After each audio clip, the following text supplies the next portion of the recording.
What is one sort of fringe encounter that still kind of troubles you to this day? We had a case in 1993, well, actually a wave of sightings, collectively known as the Cosford Incident. One guy was so stunned by this huge triangular-shaped craft that he leapt into his car and started trying to chase it, with his family in the back screaming at him to stop.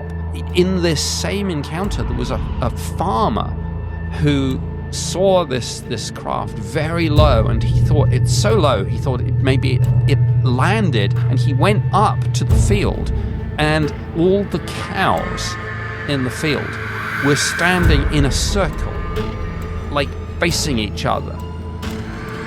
Straight out of the X-Files. Whoa. A whole bunch of normal-looking people all walked into an art shop in central London, were there for like a long time, and she just felt there was something weird about these people. And then after a long time, they made a big show of coming up and buying a single pencil, like it was like a big thing. And then they handed over a very high denomination banknote. And when the woman went to give them their change, they looked confused, like they didn't understand the concept of getting their change bag. And she was so struck by this that she phoned somebody afterwards and said, there are aliens in my shop. So you said you got to know this woman quite well. Was that afterwards? Did she have any other encounters? One that I would say was more of a time slip. Missing time? Seeing somebody that looked like herself from the future. I was down along the east coast of the United States, Virginia Beach kind of area. Yeah, doing a night jog, kind of run along the beach, looked up in the sky, and I saw purplish. It looked like basically a sting. I don't know. It looked like a stingray, but without the tail, and it was translucent and a purplish color, and it flew over. It went. It felt like it was 100 yards above my head, maybe even less. We interrupt this broadcast for a message from Area 52. Just a quick pause. Our brand new out-of-body long sleeves are now live. Available in 3 colors: midnight black, analog sand, or signal blue. They're heavyweight with a clean design and built for the curious. If you know, you know. Check it out at area52.shop. Limited stock only, and we will not be restocking these, so get them while you can. Welcome, Nicholas Pope. Thank you. Yeah, absolutely. For those not familiar with Nick Pope, you know, he might be a familiar face to a lot of you on the History Channel's Ancient Aliens, but prior to that, spent 21 years working for the Ministry of Defense, and also subsequently worked for what is known as the UFO desk over at the ministry as well. Very, very interesting stuff. Also an author, wrote multiple books, fiction and nonfiction, which is interesting. We'll get into that as well. But more famously, I think, you know, did a lot of work on the Rendlesham case as well. So a lot to talk about today. Nick Pope, first of all, I want to thank you for joining me in the skiff. Thank you. It's good to be here. Unlike David Grush, here we are in the skiff. That's hilarious. One day, maybe. So as we get started, I'd like to just maybe cover some, you know, introductory grounds. And just for the audience that might not be familiar with you or your work, can you tell me a little bit about, and we'll keep this brief, but a little bit about how you got started coming in from the Ministry of Defense into ufology?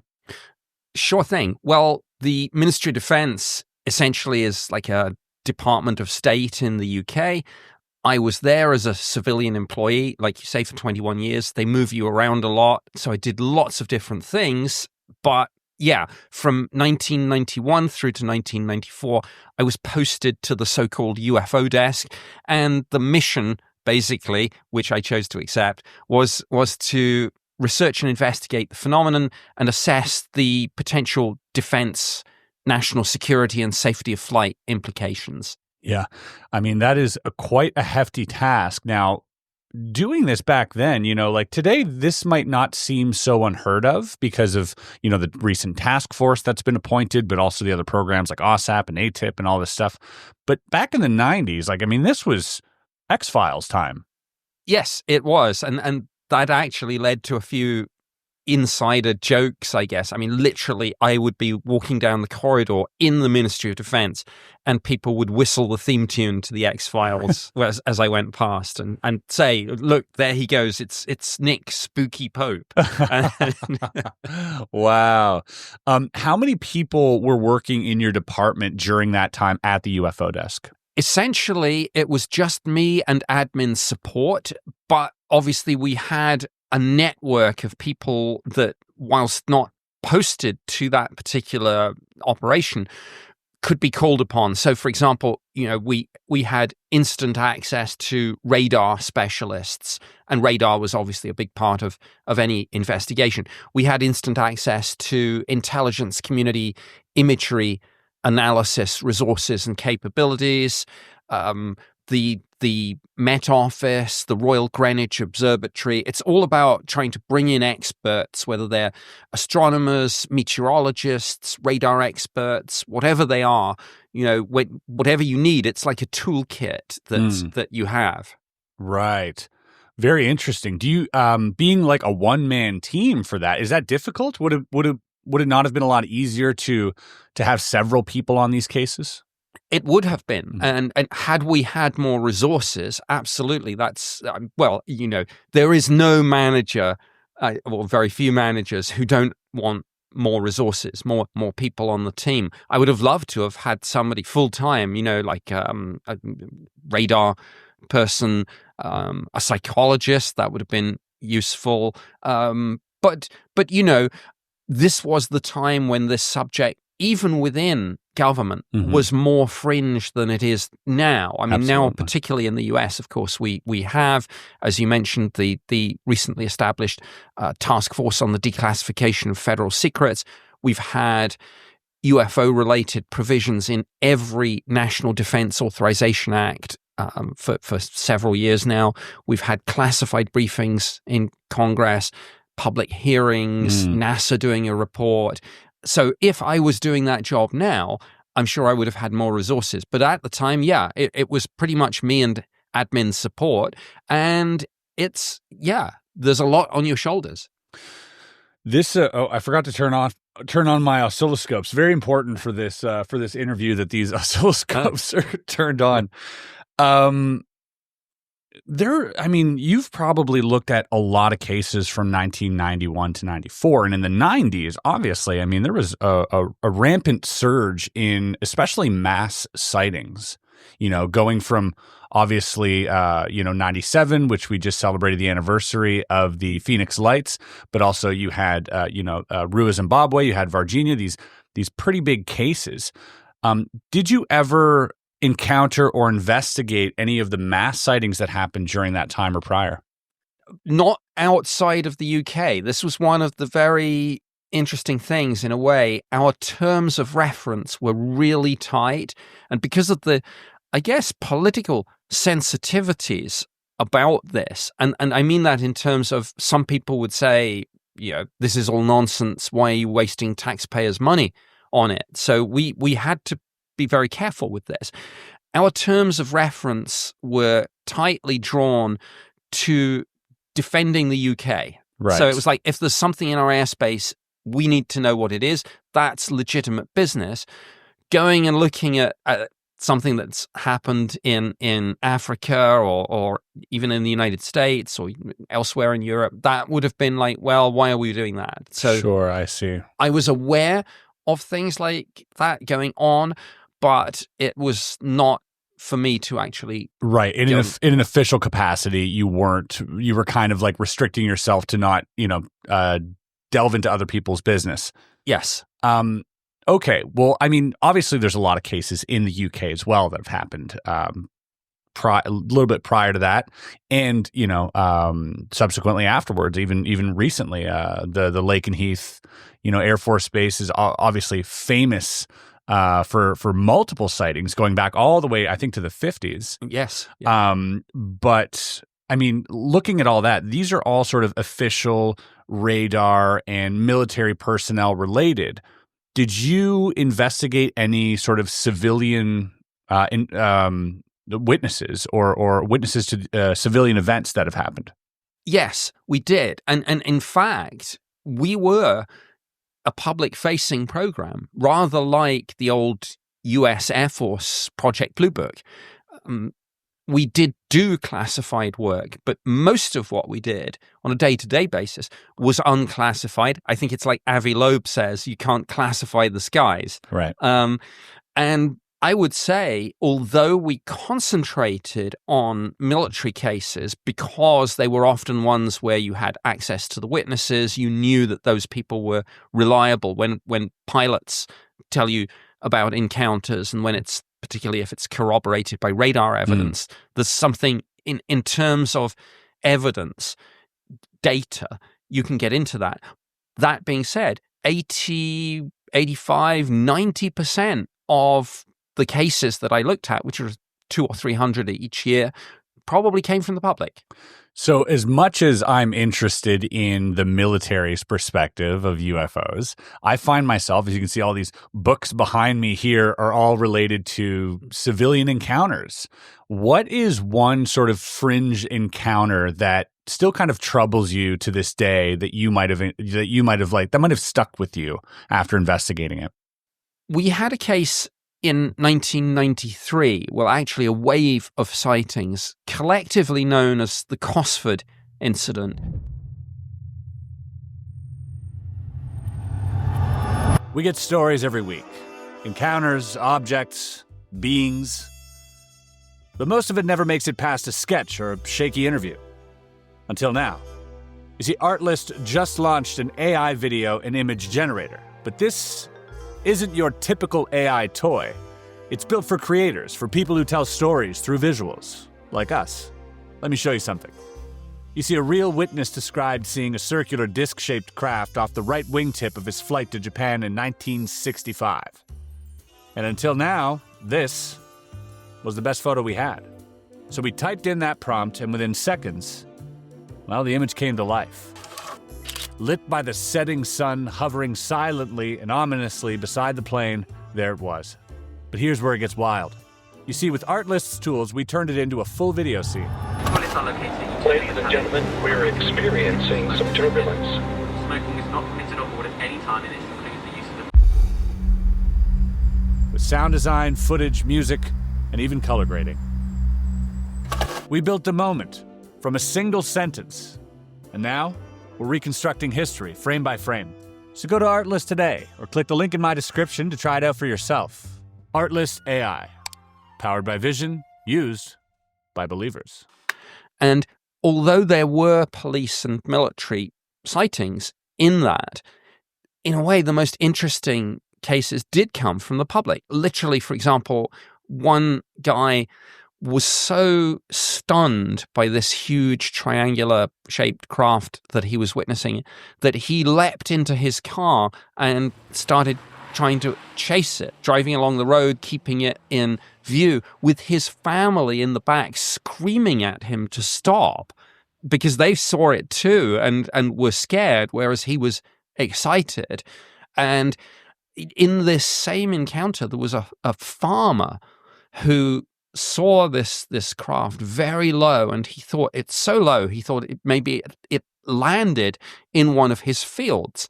And he went up to the field, and I think all the cows in the field were standing in a circle, like facing each other, completely silent. And there was no UFO there, but they were all just doing that, like straight out of the X-Files.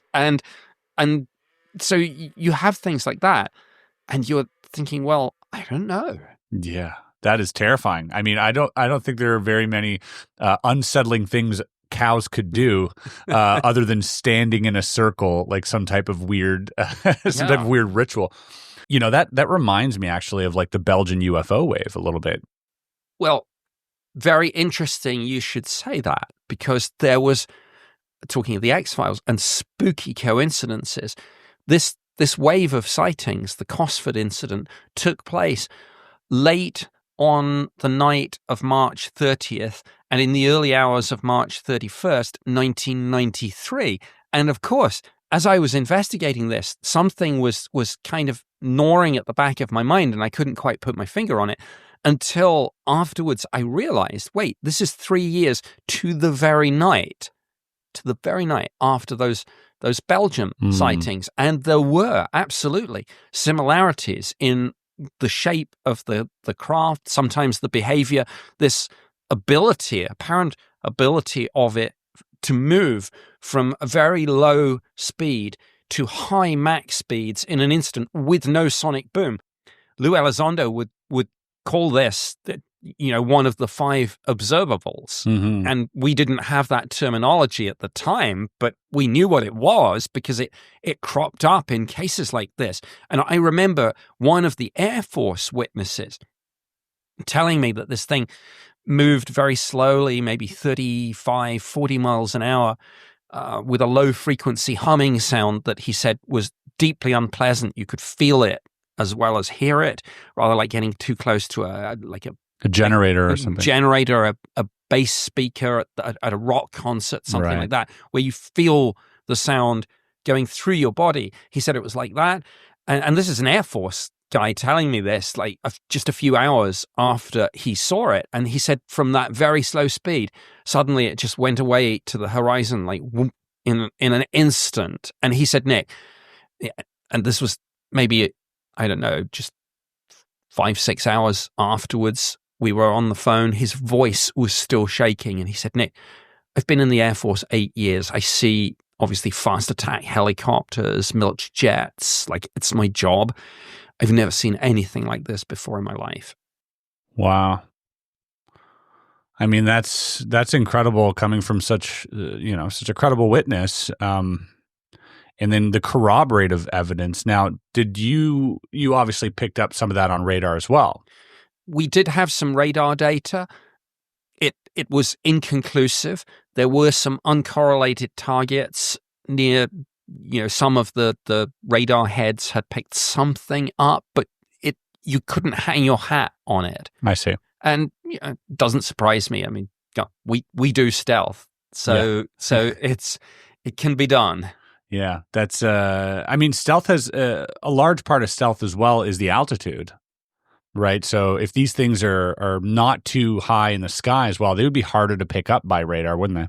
Yes, I mean our radar systems, particularly our military ones, are configured for very specific threats, and so they are looking in certain directions at certain heights. It's not to say they can't do other things, but you have that. Then you have the fact that a lot of them use filter programs. This was a big problem for us because the mindset, as much as anything else, is that things don't come from straight up, down. You're looking, like I say, at very specific things, most of which at the time were like Soviet Union, Warsaw Pact. So your system isn't configured to look for things just coming in out of the atmosphere. Right. And then you use these filter programs, and it's based on a mindset assumption. Well, if it isn't behaving like a conventional aircraft, then it's probably just a ghost return. I see. And you wonder, are we throwing out the baby with the bathwater here? Yeah. And that's, I think, what made your job so important is looking at those anomalies. And, that this brings me to a really interesting point that I've pondered quite a bit as well. Being people who are interested in these fringe anomalies, we are a little bit more prone to, well, we have to be, to looking at all of the anomalies that are associated with it. So, for instance, a lot of people avoid the UFO spike on the chart, but for those of us focusing in on that, well, there are an infinite amount of spikes in that category. I mean, the anomalies don't just cease at a UFO. They go into beings and physical, metaphysical, all these other fringe sort of things. So was there ever a point during your time there where you had to pull your punches a little bit with what you thought was going on? 100%, yes. You have to play the strongest hand that you have, particularly if you are looking to get access to defense ministers, if you want more resources, you just have to focus in on the sorts of cases that you know will play well. Right. So you talk about the pilot sightings, you talk about the cases where you have radar data. You don't tend to talk about the abduction cases, even though you have them. So you kind of self-censor, which in a way, it was one of the most uncomfortable things of all, because the phenomenon, I soon realized, was multifaceted and truly bizarre and sometimes almost abstract. But you had to kind of play it very straight and focus in on this sort of defense, national security, pilots, radar kind of thing. And we still see that. I mean, ATIP and ORSAP that you mentioned. I mean, ORSAP looked at some really weird stuff, but they had to kind of dress it up in a certain way to get congressional funding. And that relates to why we changed the language even from UFO to UAP. It was all about getting rid of that pop culture baggage and rebranding the conversation. Yeah, but with that pop culture baggage, you'd mentioned throwing the baby out with the bathwater. I would like to believe that all of these multifaceted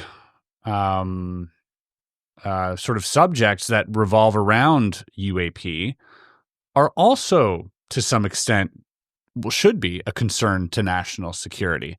Because when we're talking about abductions, although might be fringe, when you have thousands of people who are reporting these things or reporting similar things, I mean, you would assume that these conversations should be happening behind closed doors as well as invading our airspace. 100%, yeah. And I know from more recent conversations with people like Lou Elizondo and Jay Stratton and that obviously the UAP task force in the United States, ATIP and ORSAP, they had those cases, or they were certainly aware of those cases, but even they had to kind of play on, David Fravor, the Tic Tac. It's playing your strongest suit. Yeah, I just find it so wild because these abduction cases specifically go back decades and decades and decades. It's not like they've gone away, and there was a time where they were seemingly more rampant. But it is, for me, thinking about that stuff. If this is happening, I mean, that is a complete violation of human rights. That is just, and obviously if they're non-human, then they can disregard that. But I take issue with it because I feel like it's such an invasive procedure that happens during these abductions versus just coming into our airspace. I understand the military implications, but some of these cases that you visited where, people were potentially abducted or had encounters with beings. What was one of the cases that really left you, struck by the information that you were uncovering? Well, this is another area where there is kind of self-censorship, but interestingly, you even find it in ufology. I guess, I suppose if you talk to abduction researchers, and back in the day, I suppose the big three were Bud Hopkins, John Mack, and David Jacobs. Yeah. And I met all three of them. I knew Bud and John Mack quite well. I mean, we talked about some of the cases and things like that.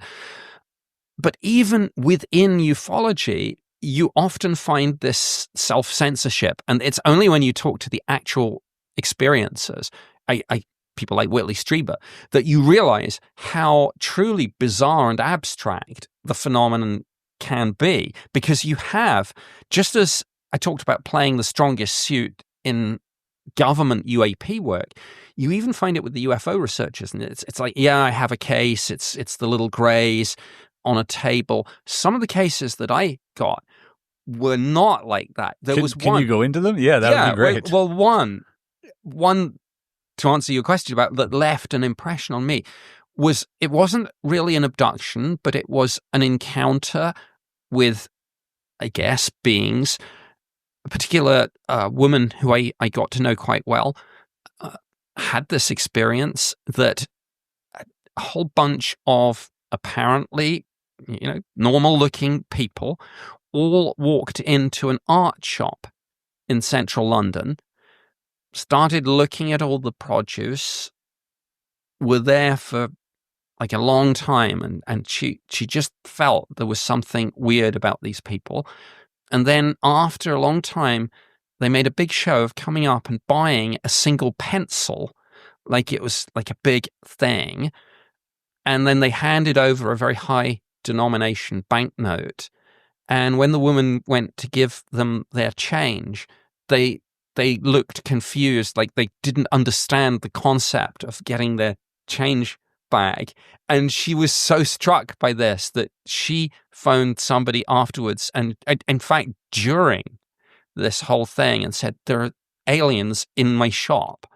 And that's the kind of surreal nature of these encounters that sometimes doesn't even come out in the literature, because I think sometimes ufologists self-censor because they say, look, everyone knows what an alien looks like, everyone knows what an abduction is, it's a very structured thing, the beam, the table, the medical exam. When you get something like this that doesn't fit the model, ufologists self-censor and throw it out. But me being a kind of, I don't know, a sort of even-handed, like, disinterested kind of observer of this, I take all the cases that I can get, and so that was one that really struck me. So you said you got to know this woman quite well. Was that afterwards? Did she have any other encounters? One that I would say was more of a time slip kind of phenomenon. She missing time? Seeing somebody that looked like herself from the future. Whoa. And it's again, I often find that the high strangeness of these cases is underreported. Yeah. I mean, some of it, I use the word surreal quite deliberately. The true phenomenon, I think, is much more surreal. I mean, we, of course, we can only look at all of this in a very anthropocentric way. If we are dealing with something truly alien, then it doesn't surprise me in a way that it is alien. Yeah, good point. All of that, it's so interesting because obviously, like you said, we are sort of accustomed to hearing about the small grays, the tall grays, maybe the mantis folk, some reptilians here and there, even Nordic folk. But more rarely and probably possibly harder to detect are what seem to be these hybrids. In this case, of course, if you're aware of the work of David Jacobs, he's written books like The Threat, and the other one was like Among Us, or They're Among Us, really highlighted sort of these tales or these stories by abductees who were led to train a lot of these later stage hybrids that have been interacting with, human society, and train them in the most mundane ways, which I thought was really a fascinating read. And this strikes me as like one of those things, especially they would do this in groups. Yes. And for them to go out alone and not guided by an abductee or a human to help them, understand what is happening is just really strange as well. But that type of behavior, the monetary exchange with a large denomination, not knowing what to do with the change, these things all sound like what David Jacobs, what the witnesses in the books that David Jacobs wrote described, which is really fascinating. Had you ever encountered more of these sort of human-looking, quote-unquote, aliens? Yes. Quite a few instances over the years, and it doesn't surprise me. I mean, again, if what we are dealing with here is extraterrestrial visitation, and I'm conscious that there are competing theories out there, time travelers from the future, something from other dimensions. But if if we are dealing with something that is extraterrestrial, then absolutely this is going to be sort of multifaceted. And why would we think that any civilization with the technology to travel between the stars couldn't figure out a way of walking among us? Yeah, it's unsettling to say the least. I mean, David Jacobs in those books, he'd also, hinted at the idea of like, if there was some type of takeover, hypothetically, by these extraterrestrials, it wouldn't be so hostile. They'd be smart enough to sort of introduce themselves into our society without us knowing, and sort of that seems like a much more favorable way to take over the resources that we have here, rather than destroy everything or enslave everyone. It's this like slow sort of integration into our society, and it points to a lot of these experiments done on board with these abductees.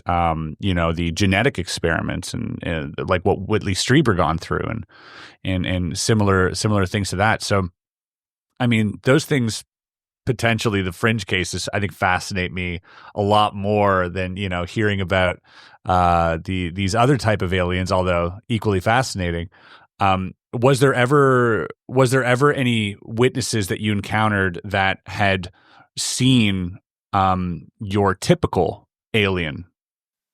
Sure, yeah, I had cases like that, and people would talk about the so-called greys, but a lot of this was under hypnosis, and obviously there are some issues with that in terms of false memory syndrome and just kind of cultural contamination. The image of a grey is now so firmly embedded in people's minds that it's maybe sort of almost like a default go-to thing. It's like if somebody's abducted, oh yeah, it was the greys, and you wonder again. Like any civilization with that technology probably can appear to us however they like, or can make us see things that are not there, and it almost becomes, I'll use this analogy with you deliberately, but like the magician's trick. You're looking at the hand that the magician is saying, but what you should really be looking at is what the other hand is doing. Masters of subterfuge are these entities potentially, and that's interesting because we as humans also deal in subterfuge towards our own kind, especially in these government positions. There's often national security risks that we have to hide. There's often these cases that we can't let the public know about.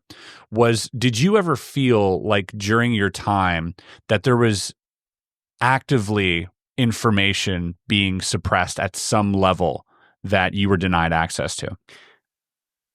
It's difficult because you can't prove a negative.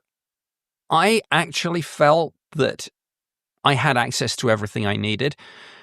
Certainly in the UK, I didn't feel that there was, another organization in the shadows, because they would have needed access to the data. And also, I had both the security clearance and the need to know. When, for example, the Secretary of State for Defense answered questions in Parliament about this, I was the person that would have to draft the replies. So as the subject matter expert, I believe that I had total access. Of course, you can never say never. What I felt that was an issue was the United States. Because even myself doing that job in government, I could not get access to what the US knew and was doing about this. And I was told, frankly, the same as everyone else was told. No, there's no program. Nobody's doing anything. We haven't done anything since Blue Book was shut down at the end of 1969. Now we know that that's obviously was not true. And clearly you wouldn't, you have ATIP and ORSAT before that. Obviously, there were other things. You wouldn't have a gap where this wasn't being done. So I felt that if anything was being hidden from me, it was what the United States was up to. It's the one area where the so-called special relationship didn't really work. And there was never a time where you thought that perhaps there was some other foreign government sort of impeding or involving themselves in your work? No, we knew through intelligence sources that Russia and China had a program, had separate programs looking at this. But we didn't really know the details of that. And we didn't feel that there was any active interference from them in our program. Had you heard of any crash retrievals done in the UK? Some rumors, but nothing you could hang your hat on. And I was not convinced by any of those cases. We had a case from the early 1970s where something was alleged to have crashed in Wales on Berwyn Mountain. There was another rumor about a crash in the Peak District in the north of England. But I looked at that, and of course I had access to all the historical files on all this. Nothing convinced me that there had been any UK crashes. I see. Very interesting. Thank you so much for answering those questions. I'm going to move on to past the UFO desk, as much as I could probably spend the entire podcast discussing a lot of what went on there. But I'd like to move perhaps back in time a little bit to December 26, 1980, the famous Rendlesham case. Okay, we're looking at the thing. We're probably about 200 to 300 yards away. It looks like an eye winking at you, still moving from side to side. You know, like the pupil of an eye looking at you and winking. And the flash is so bright to the star scope that it almost burns your eye. Now we've got an object about 10 degrees directly south, 10 degrees off the horizon. And the ones to the north are moving, one's moving away from us. Here he comes from the south. He's coming toward us now. Now we're observing what appears to be a beam coming down to the ground. This is unreal. Coming on board, even at the UFO desk or from the Ministry of Defense, had you, prior to this, had you heard about Rendlesham and the incident that happened there? No, I hadn't. I think the only UFO case that I had heard of before I got this job, I mean, when I was put on that position, I had no knowledge or interest in this phenomenon, which is probably the way they wanted it, but also the best way to be. You don't want to come into a job like that encumbered with baggage, whether it's as a true believer or as a diehard debunker. The only case I'd ever heard of was probably Roswell. So Rendlesham, no. Almost literally on day one in that job, one of the things I started to do was go back through the files that we had in our office. Obviously, there were files dating back to the Second World War that I looked at later. But there was one, sat there and I pulled it out and it said Rendlesham Forest, December 1980. And I was like, wait, what's this? And my predecessor, when I was taking the job, you have a handover, and he said, well, that's, I guess, the kind of crown jewels that it's the case nobody could explain. And so I'm leafing through and I'm like, wait, what? The deputy base commander saw this as well? Wait, what's this what's this document on US Air Force, letterhead saying that something landed? And wait, what's this about radioactivity levels at the landing site? And yeah, so the more I looked into it, the more bizarre it got. And obviously, was this probably earlier in your time at the UFO desk then that you were looking into Rendlesham, correct? Yeah, I mean, I was aware of it almost from day one, right? Because it was part of the handover brief that I got from my predecessor. But as I went on in that job, we were still, for example, getting media inquiries about it. We were still getting members of parliament occasionally raising questions about it. And at a certain point, I thought, right, I need to do what cops would call a cold case review, go through the data that we have, see what we missed, and that's what I did. A real X-file. Yes, a real life X-file. And I use this analogy of police, and actually it's quite a good one, I think, because a UFO investigation has a lot of similarities with a police investigation, because the two strands of it are you identify and interview witnesses and you secure and analyze evidence. And then it's almost like you've got a list of suspects. You know intellectually that most UFOs have conventional explanations. And so you try and think, well, what could it have been? And you check for aircraft, military exercises, satellites, meteors, and one by one you eliminate those, or most times, of course, you don't. Most time you find a match and you're like, okay, this is the explanation or the likely explanation, whatever it might be. But the cases like Rendlesham, you go through all that and you still come up blank. Okay. So after all the accumulated knowledge that you've had in, your years studying UFOs and the phenomenon, looking back at the investigation of Rendlesham, would you say that they did an adequate job investigating it? Or what would you have done in that position to give yourself a little bit more information knowing what you know now about UFOs? The investigation was completely mishandled for a number of reasons. And again, they are two things that often sabotage a police investigation. Two things that any cop will tell you, if something goes wrong, these two things are usually the problem. The first was a jurisdictional dogfight. Basically, these were US bases on British soil.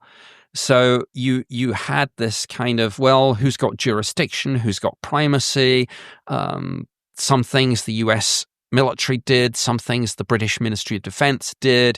And allied to that, the second problem is poor information sharing.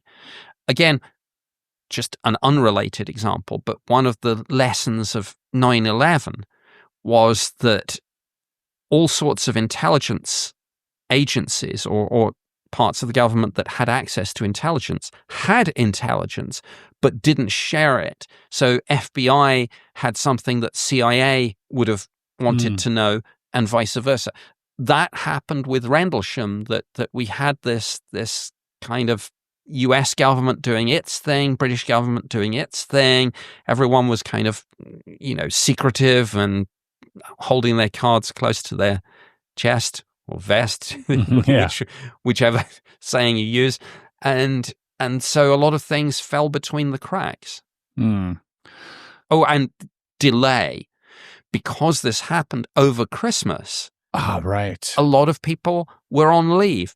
And it sounds like a silly thing, but actually, particularly back when I was doing this job, but particularly before this, Rendlesham 1980, before the internet and before email, before the 24/7 news cycle, before social media, the fact that something like this would happen over the Christmas break when a lot of key people were on leave was a much bigger deal than it might sound. That is true. It's almost serendipitously done, almost maybe even deliberately during that time. A lot of these UFO cases and visitations are done in remote areas. They're rarely done in crowded places. And so it probably would make a little bit more sense that it would be done in a remote area, but also in, a time where there are less witnesses. However, what's interesting with Rendlesham is the people it involves. So Jim Penniston, John Burroughs, and obviously Deputy Base Commander Charles Halt. These were all active duty military personnel. Do you think that there is reason to believe that that was intentional, that this encounter somehow lent itself a little bit more to the narrative that there is some type of communication between military and UFOs? Yes, I think so. And I'll directly quote Colonel Halt here. And I know all three of those people very well. And of course, I wrote a book with John Burroughs and Jim Penniston. But Colonel Halt, when he talks about seeing the UFO on the third of the 3 nights of activity, he talks about it zipping around in the sky like it was doing a grid search. But he says that at one point in the encounter, a beam of light came down and struck the ground, in front of him and the half dozen or so people he'd taken out into the forest to investigate this. And he said, looking back on this, he said, was this a weapon? Was this a warning? Or was this communication? And he doesn't know the answer to that, but he said, well, whatever it was under intelligent control. And again, for this to happen right next to Bentwaters and Woodbridge, these two military bases separated by Rendlesham Forest, yes, it's remote, but these at the time were two of the most strategically important bases in the entire NATO military alliance. And this was a time, December 1980, when, and not a lot of people know this, but when we probably came closer to nuclear war than any other time since the Cuban Missile Crisis. We, according to some military historians, we were very close, and this was because of what was going on in Poland with the trade union solidarity. And there is intelligence that suggests that the Soviets had told the Polish government, you deal with this. If you don't deal with it, we will. And that they had a winter exercise regularly scheduled, which was a build-up of troops, and they practiced a sort of transition to war.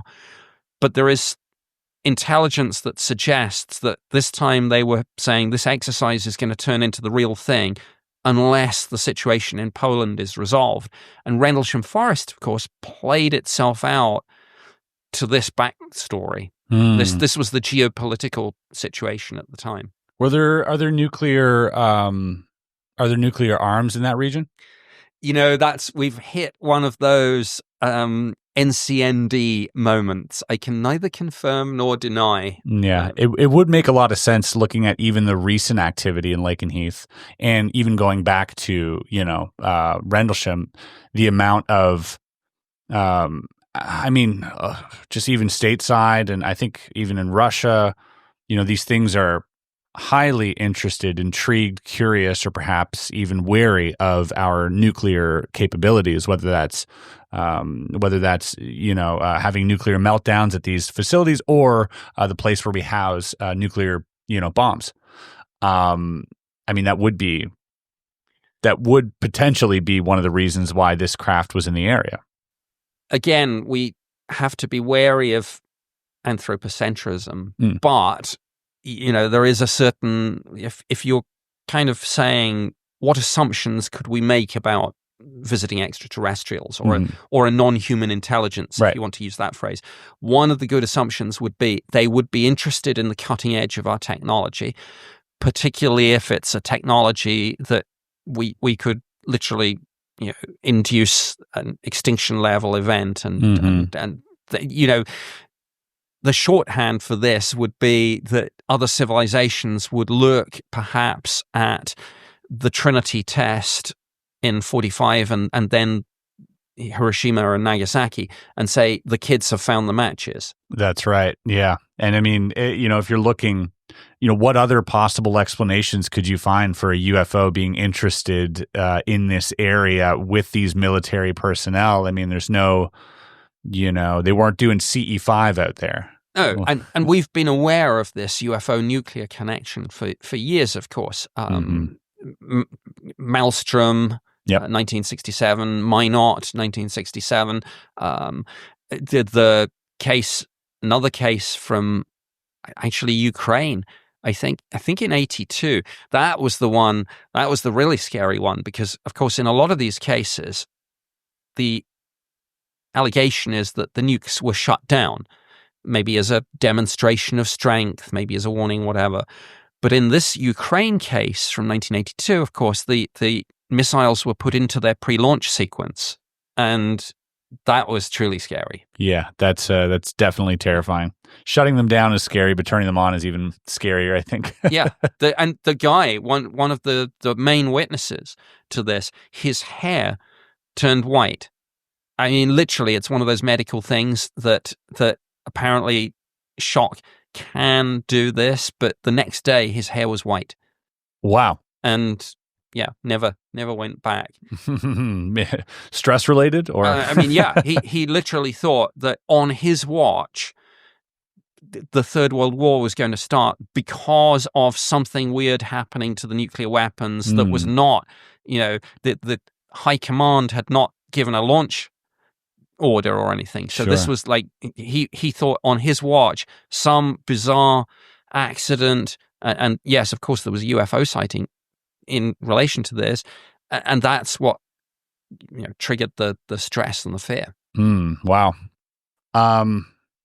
That's one of those wild, again, one of those fringe sort of cases that you're like, what? How does that fit into anywhere? Exactly. And this is one of the reasons why the United States Congress has, as one of the many things that they've asked the Department of Defense to do, it's like they've asked the question, hey, look, we are aware of this UFO nuclear connection.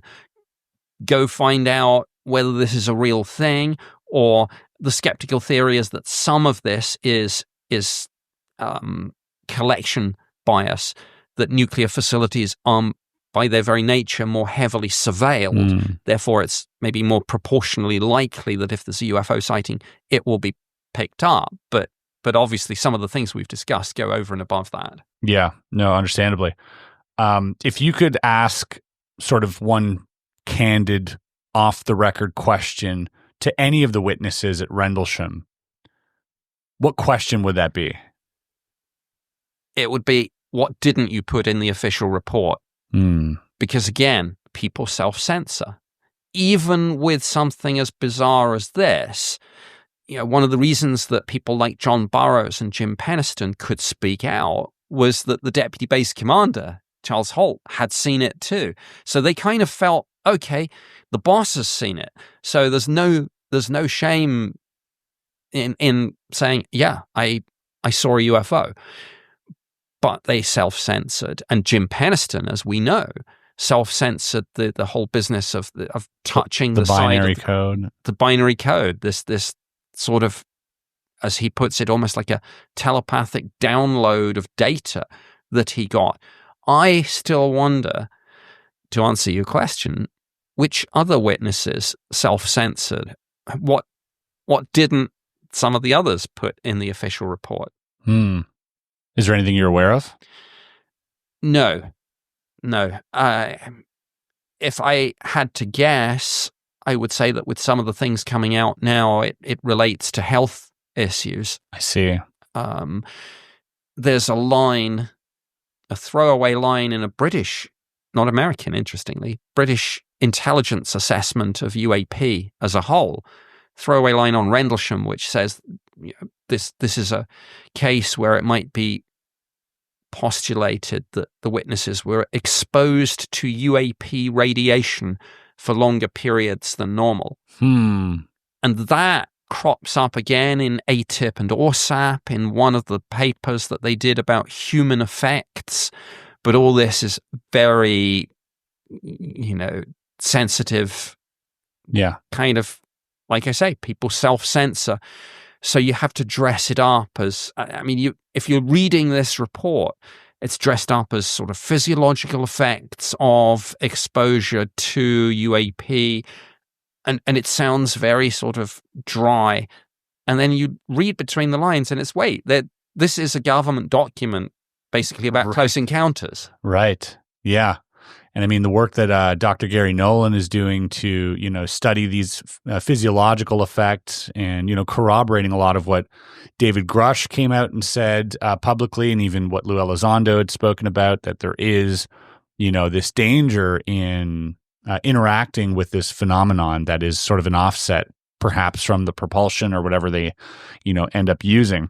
Yes, we don't think it's deliberate. Yeah. It does, as you say, it seems to be leakage. Right. Except, that the case in Brazil, I think, would be maybe the exception to that. Yes. But then, if you're looking at a whole range of data, there are always going to be outliers. And for whatever reason. And sometimes that's where you should look. Yeah, perhaps. And again, like you mentioned at the top, this is perhaps just a plethora of, different encounters.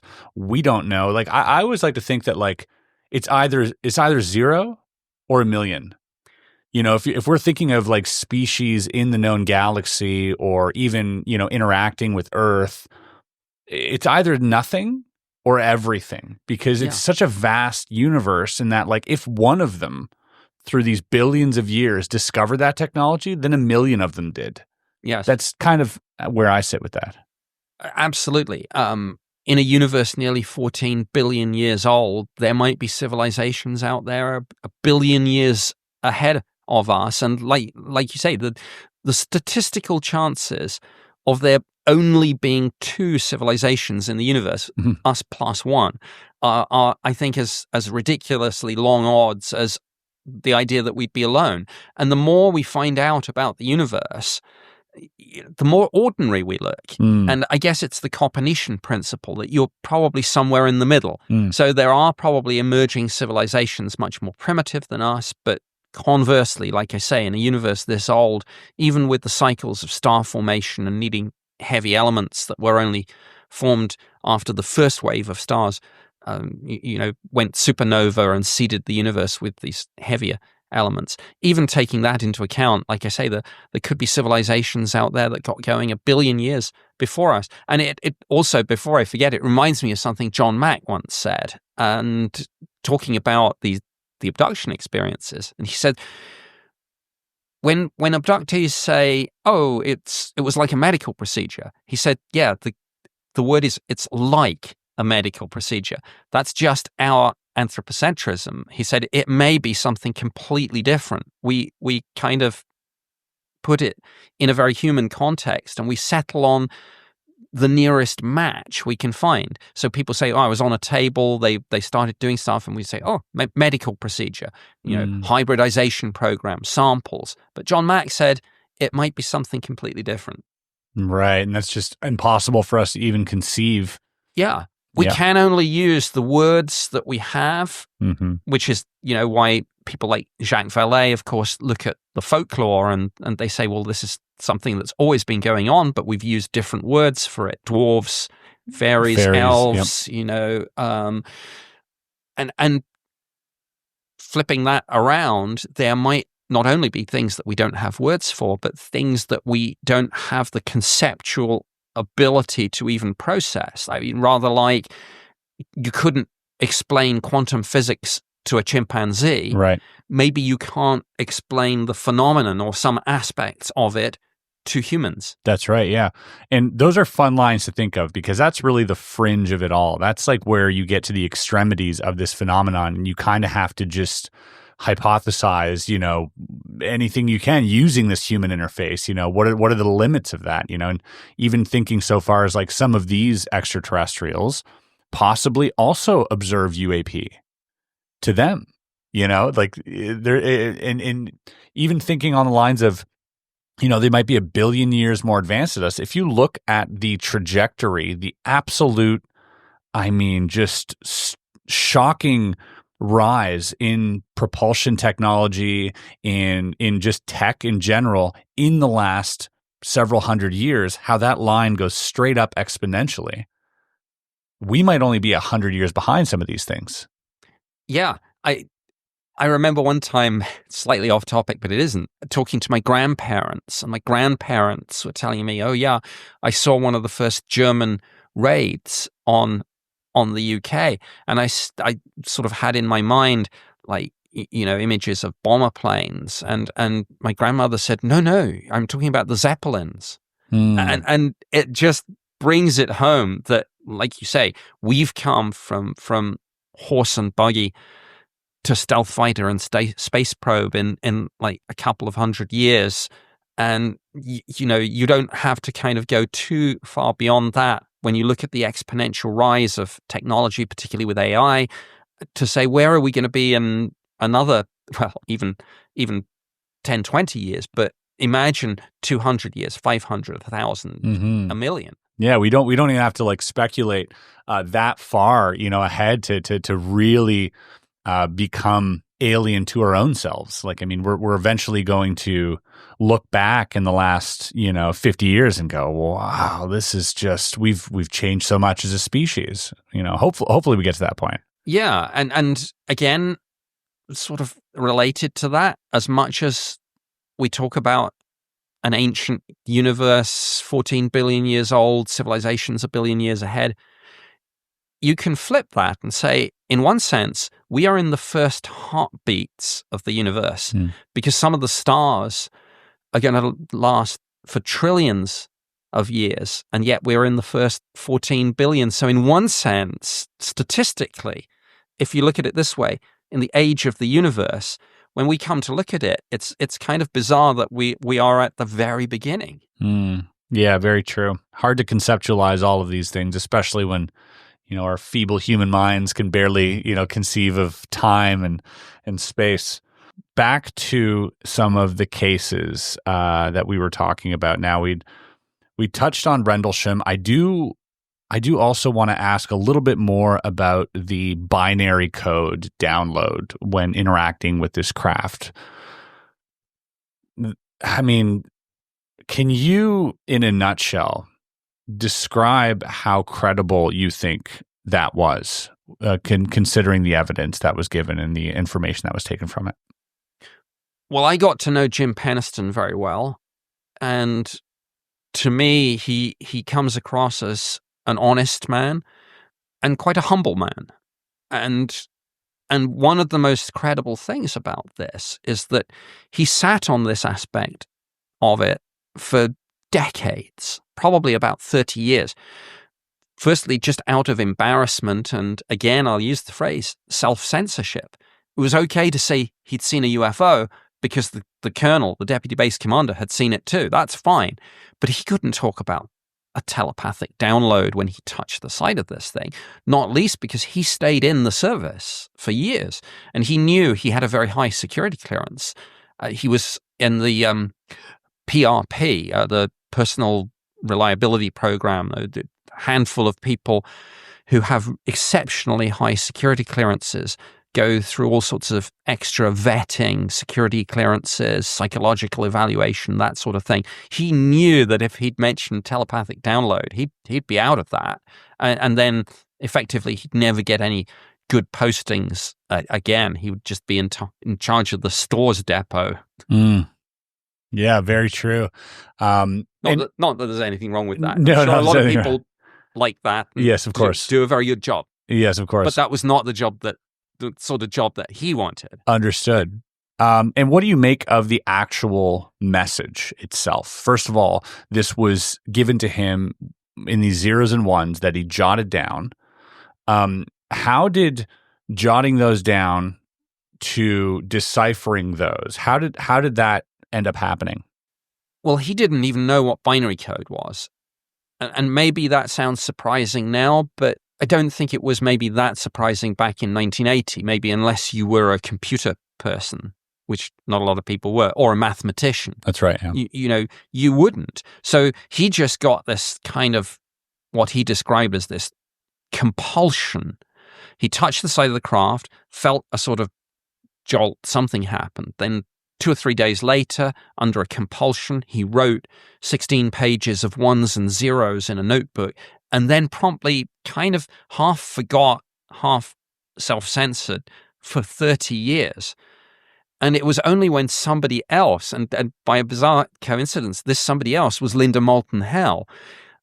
Jim was on a TV show, and he was due to talk about Rendlesham, and he was due to show his police notebook where he had made a sketch of the UFO and the symbols on the side. And Linda happened to be walking behind him before the interview as he was leafing through this, looked over his shoulder and said, "Jim, what's that?" And Jim was like, really almost, nervous and embarrassed. And he was like, "Oh, nothing." And Linda pushed the point. Linda can be quite forceful, good investigator. And only then did the story of this binary code come out. And he didn't know what it was, so the TV company got hold of somebody realized it was binary. They got hold of a computer engineer, a computer scientist called Nick Sisk. Nick Sisk said, well, it's binary, and obviously you can just run it through a conversion program. And out came this message, exploration of humanity, continuous for planetary advance, eyes of your eyes, origin year 8100. And then the sequence of latitudinal and longitudinal coordinates that happened to match a whole list of ancient and sacred sites all around the world, everything from the Great Pyramids at Giza to the Nazca lines in Peru. That is an incredible series of events when if we take it on faith that is what happened, that is how that information came about, which there's no real reason not to believe it. But No. if that is true, I mean, that there's just 1,000 questions that spawn from this. Like, it's in his own mind, in binary. It's not a message, so he didn't know what it was. So first of all, you're unconsciously writing binary. Second of all, that binary translates into English. Yeah, parts of it. Right. It's like some of it is maybe junk, but in there's a message. And I suppose code breakers, cryptographers will say that this is often the way that classified information is sent. You have a whole lot of data, but there is a message in there somewhere. But that message was, I can't be certain of this, but almost deliberately given to him. Because that just kind of doesn't line up with what the message is and the fact that he could read it. Because, if this was something that these extraterrestrials didn't want him to have, then it wouldn't have been I would assume it wouldn't have been in English, right? Unless they communicate in English, which would also be strange. But yeah, that's just such a bizarre, encoding to receive. You would almost think that, it was deliberate, that he was meant to get this message. What do you make of that message? What is that? What general sort of gestalt do you take away from that? It's difficult to get away from the time travel aspect of this. And people say, well, is it alien or is it time travel? Mm-hmm. The two are not mutually exclusive. Again, any civilization that's mastered interstellar travel might also have mastered time travel. But that being said, origin year 8100, and then my attention was drawn long after this happened. My attention was drawn to the work of a theoretical physicist called Ronald Mallett. And Ronald Mallett is one of the few theoretical physicists doing research into time travel. And he subsequently said, and I don't believe he had heard of Rendlesham, and he had no particular interest in UFOs, but he just said, if you ever wanted to send a message back through time, you would use a subatomic particle stream, and you would choose subatomic particles that had a spin state of either up or down, and you could then manipulate that, and that would enable you to send a binary message back in time. And so, of course, I had that light bulb moment in my head. I'm like, wait, this is exactly what Jim Penniston said. Wow. That is, also just writing down 16 pages of anything, let alone a coherent code. I can, even if I could just draw zeros without ones, that's a lot of effort. Yeah. To do sort of mundanely and unconsciously. Like 16 pages is a lot. That's a lot of writing. It is. And he looking back on it, he can't really explain his state of mind at the time. The nearest he got to it's almost like he's under a compulsion of like a trance, almost state. A trance. Yeah. It's like he was not himself. Have you ever encountered any other witnesses that described some type of download during your investigations? Not quite like that, but I have come across abductees, people who've had close encounters, who believe that they've had some sort of communication, a telepathic download of a message, but usually those messages are very cliched.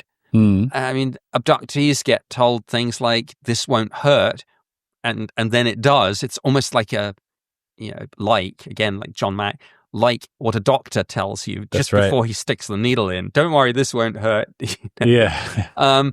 But also very, what I would call almost cliched messages about the danger of pollution, nuclear war, although that does, of course, segue into what we discussed about the UFO nuclear connection.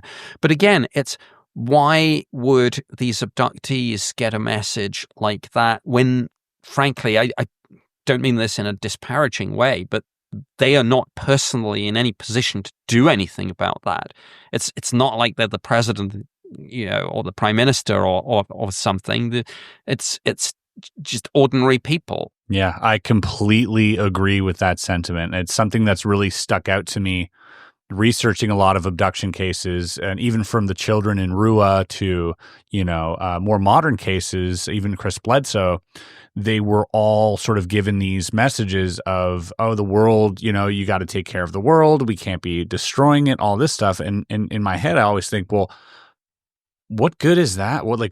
Why are you telling these people? All you're doing is is traumatizing people.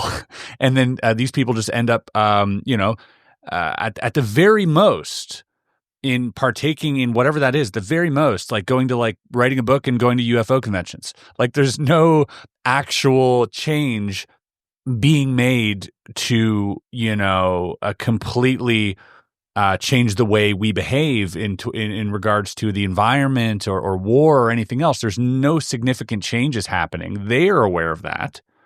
You would almost think well, if you have the capacity to zip around like this and do all these things and implant these thoughts and these messages, just do it yourself, And exactly, which brings me back to this analogy of the magician's trick. It's like maybe that's just what they want you to think this is. It's like, oh yeah, they're here for giving us warnings, but maybe what's actually going on is something completely different.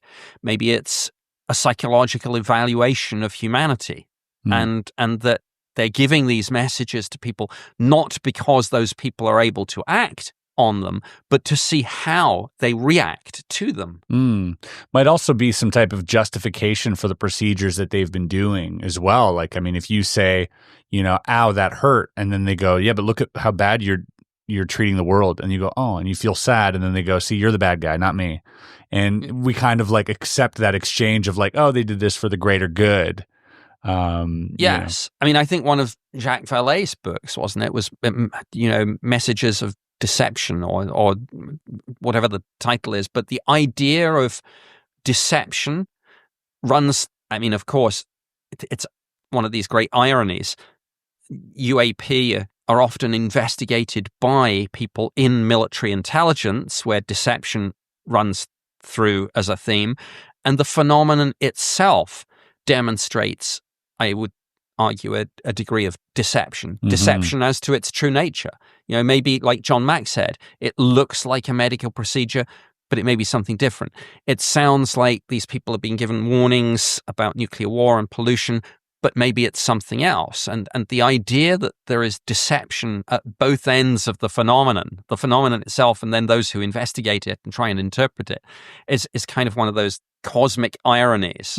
And then it brings you to the idea that some of this, again, I've mentioned how surreal some of this is when you get past the self-censorship, that some of this is almost like, and this is a phrase that's been coined, of course, the cosmic joker. And every culture in human history has had a trickster god. What comes to mind when you say that? If something that you've investigated, when you say the cosmic joker, what's one thing that comes to mind as you say that? Well, back to the art shop, and that kind of thing. Yeah, you just it's almost ludicrous. It's like a Monty Python sketch. Right. Yeah. Yeah. Well, truth is, in my opinion, often, stranger than fiction. A lot of times. So fascinating, so bizarre, so weird, and you said too, they demonstrate things. So that itself is an act of whatever that is. Like, why are they demonstrating these things? They are demonstrating them. They know very well we have capabilities of picking them up on radar or, tracking them through, mental processes, i.e. psionics or any of these things. So what, there's that question. Why show yourself is the big question, right? Sure.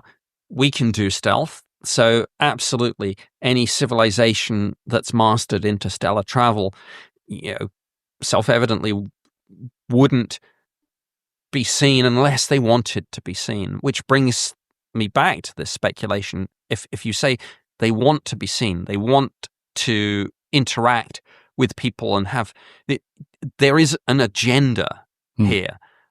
What that agenda is, I don't know. Maybe it's, like I say, a psychological evaluation of certain individuals or of humanity collectively, but maybe it's something else that we don't, like I mentioned, have the conceptual awareness. But they are showing this. They, as you say, they are demonstrating something to us for a reason. It smacks of purpose and deliberateness. Yeah. It would be hard for us to believe that it's just straight up negligence. But maybe that's also a possibility. Maybe they are making, they're fallible as well. They might, but I'm drawn by something that David Grush said recently. And again, David Grush is really, when people say, well, how many people did David Grush talk to and why was he doing this? He was doing this because Jay Stratton told him to do this. I mean, Jay Stratton, who headed up the UAP task force, told David Grush, you go to all the different parts of the intelligence community, all the different parts of the military, go find out who knows what. So when David Grush came back and said, I've talked to 40 people and all the rumors are true, there really are intelligence community legacy programs doing crash retrievals and reverse engineering, that was not him pursuing some sort of hobby, or that was him following an order that he'd been given by the head of the UAP task force. But my point is that he said one aspect of this was that some of this was almost like gifts from the gods. Donations. He said some of these things had not crashed. They had been left for us.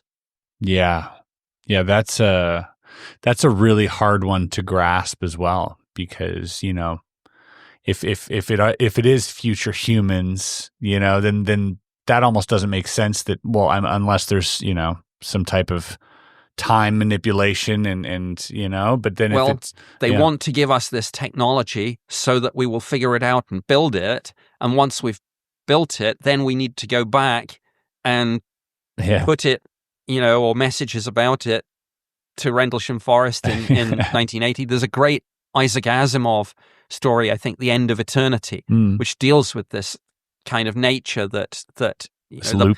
The people going back, have to kind of go back in time and give the mathematical equations which will lead to the development of time travel so that it can be done in the first place, and round it goes. Yeah, too much for my meager brain to conceptualize. Mine too, but I can kind of say the words, but whether it really, I don't know, permeates, I don't know. Yeah, chicken or egg, what came first? Well, in the UFO scape, it would definitely be egg. This brings me to another famous case that I'd like to talk about, is the Calvine case. Now, recently in James Fox's documentary, The Program, you were featured as a key figure when discussing the Calvine UFO case, because during your time there, you had come across these photos, these famous photos of what seemed like this giant diamond-shaped craft being intercepted or observed by a fighter jet from the Air Force. Who was it? It was Craig Lindsay. Craig Lindsay. Yeah, he was the Royal Air Force, the press officer who recently came forward with an image that he said is one of the originals. Now, I can't comment on whether it is or not, simply because the Ministry of Defense hasn't commented on that. So when I talk about these cases, I can only talk about them because the Ministry of Defense has themselves declassified and released some of the information, because they haven't commented on the authenticity of Craig Lindsay's picture. You can't confirm. I can't comment on it. I can't confirm or deny, but absolutely, we had 6 images and the associated negatives. We had one of them, the best one, blown up to a sort of poster size, and we had it literally on our office wall. So a few years back, when they declassified the file, there was a photocopy of a line drawing in there. So from that, and just from my memory, because this was on my office wall for years, I did with a graphic artist from Los Angeles, we did a CGI recreation. And it's pretty similar to the Craig Lindsay photo. So people can make of that what they will. But yeah, absolutely. These pictures were real. Daylight footage of this huge diamond-shaped craft that the 2 witnesses said just hung there in the sky and then accelerated off at high speed, but this time straight up. We looked at it in the Ministry of Defense. Obviously, we had access to JARIC, which was the Joint Air Reconnaissance and Intelligence Center. So again, imagery analysis, intelligence community imagery analysis folks. They looked at all this and they said, yeah, it's real. It's whatever it is. It's like 75 feet across. It's it's a solid structured craft, but we have no idea what it is. And that because there are people online that say, oh, it's like it's the mountain in the background, or it's some type of water reflection or anything like that. You're saying that this is definitely a solid craft, that this is what it perceives to be. Correct. And firstly, of course, the people that are saying that, they're working off the Craig Lindsay image. Yeah. Like I say, I'm not commenting on that, but we had 6 images, and this was an official intelligence community analysis. Yeah. This was not a fake. This was not some sort of optical illusion. So yeah, I've seen all sorts of speculation online, like it's a mountain peak wreathed in clouds. It's like a reflection of a rock in a pond. It's a Christmas ornament, yada yada yada. No, that was not the assessment of the British intelligence community. On a scale of 1 to 10, 10 being, the clearest image of a UFO that you've ever seen during your time there, where does this Calvine photo sit? Oh, it's 10. It's a 10. It's a 10. Yeah. You've not come across anything else that is as striking as this one? Is that because the multiple images? That's part of it, yes. Multiple images, also daylight images, because the key point about that is so many pictures of UFOs are taken at night and you don't have any other features in. But where you've got a daylight picture with like the ground, a distant forest. Foreground as well. Yeah, you can triangulate. Yeah. And once you can triangulate, you can start to make some calculations about the distance of the object from the lens, the height of the object, the diameter of the object, that sort of thing. And the size compared to another craft as well. I think it's an important piece of information. Yes. You think that pilot will ever be located? I'm not going to comment on that. Okay. Sorry. Again, I have to be very careful. Of course. The Official Secrets Act in the UK is binding for life. I see. And when I talk about this, I can only talk about cases that are either unclassified or that the Ministry of Defense has declassified. So Understood. I can't preempt them. And there are some So I'm not really able to comment on the pilot. Sure.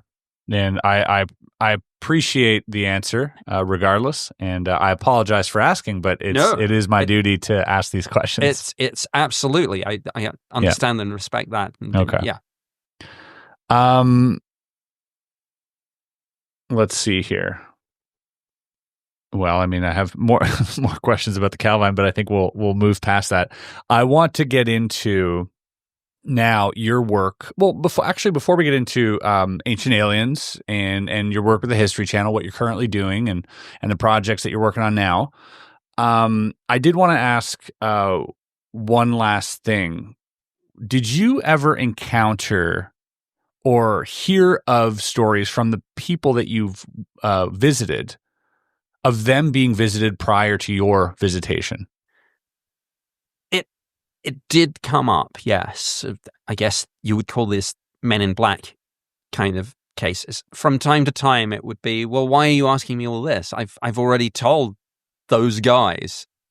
Like, wait, what guys? And I didn't have a lot of that, but it did happen from time to time. And the other thing is, it wasn't necessarily on the cases that you would think would be the significant ones. Sometimes it would be on really what you would think was a really low data case, like just a sort of casual light in the sky thing.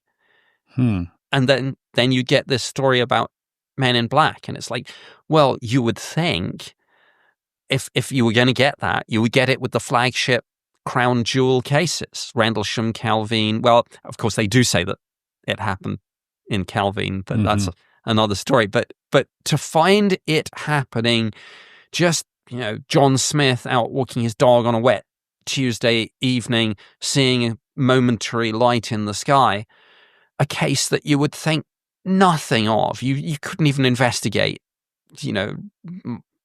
over and above saying, well, is it on a flight path? Was there a meteor shower that night? Was there any satellite that might have been that sort of thing? But a really low data case. And then suddenly you would have, and these two guys turned up, interviewed me at great length, told me it would probably be in my interests not to discuss this. Wow. And you would think, why on a case like that, when it almost draws your attention more to it, and then you think, but maybe that's the point. Were the descriptions of these men ever bizarre? It was almost always just, government people in dark suits. I see. Yeah, never like bald with big eyes or not like that. Overly tall or nothing like that. I've heard of those sorts of cases mainly in the US, but it was generally just, well, these people looked like they were government or Air Force in civilian clothes. And American accents? No. British. In the UK, British. So, I mean, immediately, as someone who is working at the secret levels of the government, I mean, that must raise a red flag for you. You must be thinking, well, who else is working on the same things that I'm working on? And how did they come about this information prior to me receiving it? Like that, did you ever look into that? Yes. And again, we worked with, I mean, you asked me earlier, could there be another unit doing this on a clandestine basis? And my answer is I struggled to see how they would get the data. Because, I mean, we were the ones who had literally a UFO hotline for like I say, the 85, 90+% cases that came from the public. Yeah. How, I guess someone could bug the line. That's easy to do. But sometimes you meet people face to face, you hear things, you have face-to-face conversations with Air Force people. And it's not like we didn't do this ourselves. I mean, we did. Of course. We did, like, for example, covertly attend UFO conferences, for example. I mean, really? I've done that. There's a declassified paper in a Ministry of Defense file somewhere at the National Archives with me saying to one of my opposite numbers in defense intelligence, something like, I just come back from the conference, lots of chatter about X and Y, you know, that sort of thing. Wow. And they did the same themselves. It was Sure. just who can go to the conference. They're having the big conference this weekend. And it was literally, well, who's free? Who's it closer to geographically? Sure. And one time I went along and I took you always like I took someone. I took it. It's probably totally illegal, but I took like a civilian friend of mine, not even in the Ministry of Defense, female, who I just thought, well, it's good.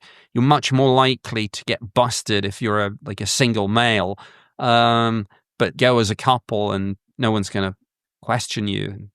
So we did that. Interesting. So there almost certainly is. So we were the men in black, right? She was the woman in black, and one time I did this with two different people. One of the women definitely lent into this and would literally attend dressed all in black with huge black sunglasses. Oh no, not exactly covert. No, but then it became a double bluff. Right. Because it's like, well, she's so obviously like Men in Black. a whip. A woman in black, yeah. That it couldn't be her. That's right. Covertly here. And of course it was. It obviously makes sense that governments are attending each and every one of these, because even if there's a 1% chance that there might be sensitive information being shared, they have to be aware of it, right? So it does make absolute sense that they would be going to these things. Now, as someone who was going to these things in a sort of aloof manner, what were some protocols that you would adhere to in order to not blow your cover?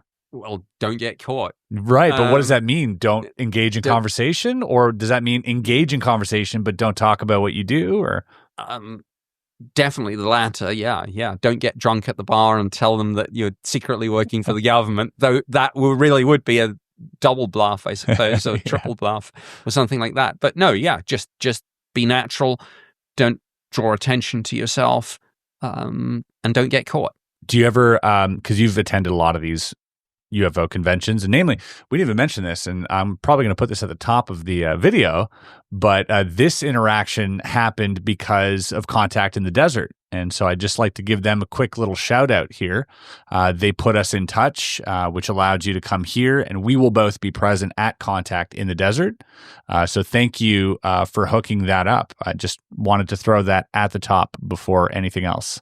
Yes, and absolutely. I will be speaking at Contact in the Desert, of course, interacting with folks, and I could be virtually 100% sure there will be folks from the government there covertly. I mean, I even talked to someone recently who told me that a particular intelligence officer had been told in association with what the US government was doing, we need to find out what's going on, and part of that is find out who knows what.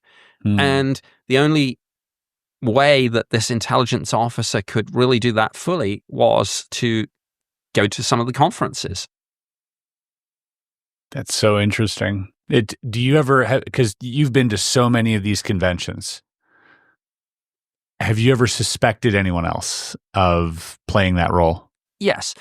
It's like any particular group of people, the language they use, the body language. Like, for example, if you were an undercover cop, or if you were a cop, but just not in uniform, you could probably go into a crowded bar and spot the other cops, particularly if you start talking to them. There's a certain bearing, there's language, there's the look. Right. And you find it in almost every niche of society that you have the same, for example, with gay people, who would be able to spot each other, or cops, or military, or whatever it is, whether it's magicians, you can probably maybe spot them. Definitely. I don't know. Yeah, if they're wearing a fedora. Right. And so, yeah, I often go to these things like Contact in the Desert and see people, and I'm like, Yeah. But I'm too much of a kind of nice guy to out anyone. To draw draw attention to it. Because they've got a difficult enough job as it is, and they're there to gather data.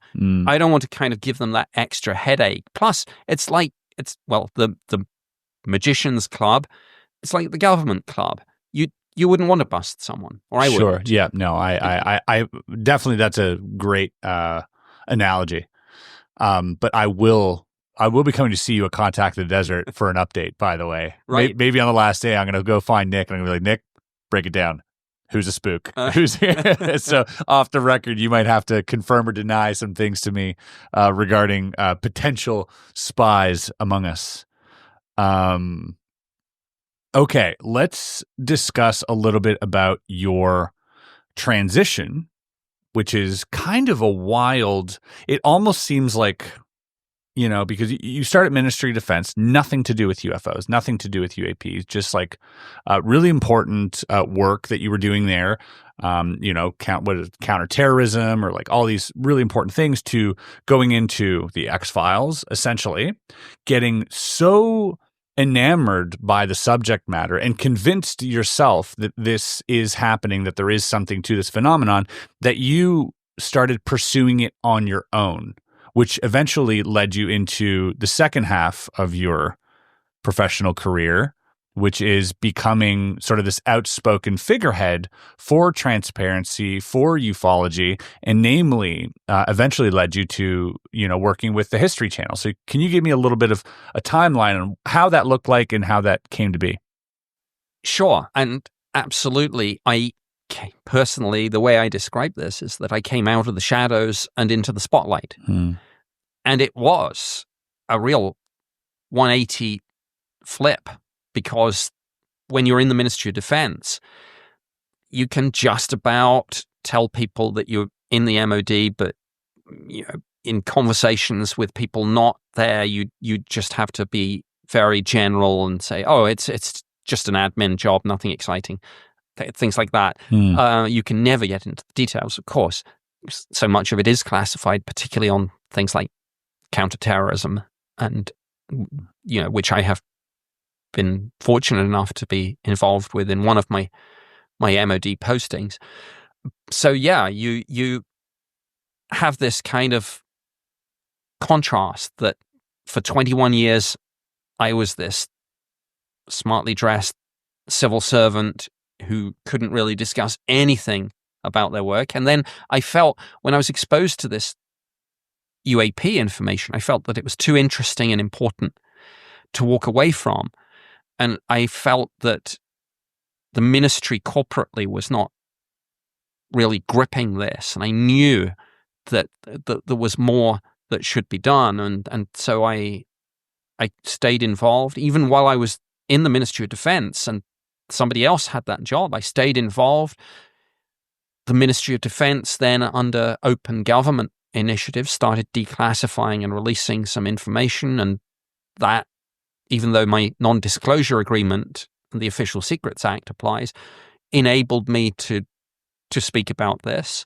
And I wrote some books, and I did some TV, mainly news. So, for example, the BBC, if they wanted somebody to talk about this subject, they would come to me. You were the UFO correspondent, essentially. Yes. Yeah. And ironically, I actually did some of the first interviews I did, of course, was between 91 and 94 when I was doing that job. I was put up as spokesperson. Yeah. But once you're on a BBC list, you never really get off it. And with the agreement of the press office, they were happy for me to carry on doing that, as long as I did them the occasional favor. I see. I see. Very interesting. But so I carried on, and then I took early retirement in 2006 because I felt that I was doing two jobs.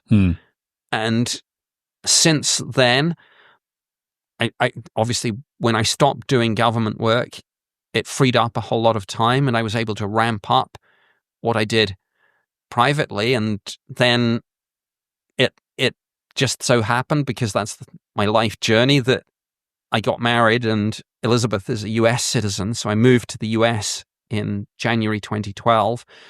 That put me right in the center of the crosshairs when it came to folks like A&E History Channel, doing shows like Ancient Aliens, and suddenly thinking, well, hey, we've got this government guy who's done this not as a hobby but as a job.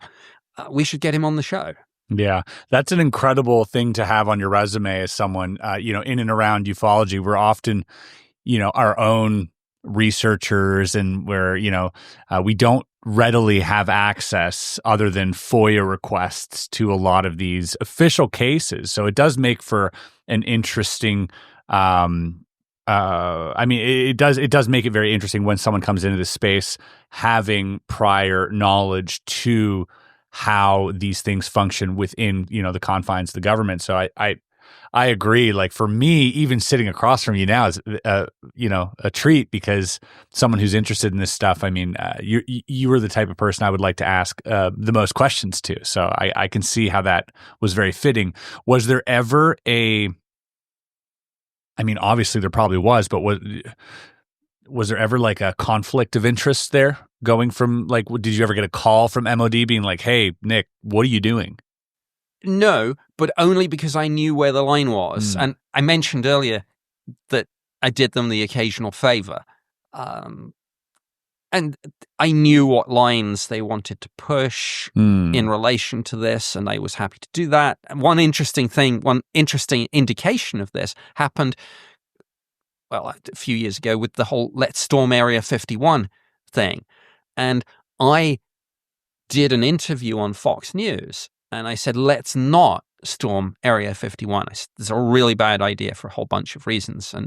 And subsequently, I got an email from my old boss at the MOD, who I thought had long since retired. Turned out he was still at the MOD, 43 years on or something. And he said, saw your interview, Nick, good line.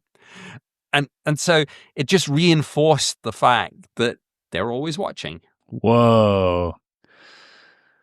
So no, I haven't had conflicts because I know where the line is and I don't cross it. And because of these sort of favors. What is one of these favors, would you say, that you're comfortable talking about? What's something that they would ask you to do or say or not say? I think one of the favors is to promote the line that we believe in open government on this, and that information is being released. And that isn't necessarily the case, is it? It's not always the case. All right, okay. Fair enough. But that's what they want us to believe. Yes, it's what you would call, in public affairs language, you would say it's a key message that they want to promote. Always promote open government. We are quite open with this, even if we're not. Right, and that definitely counteracts what is kind of happening right now with the U.S. government because the government, the general consensus of the population believes that the government is withholding sensitive information that could pertain to their welfare, well-being.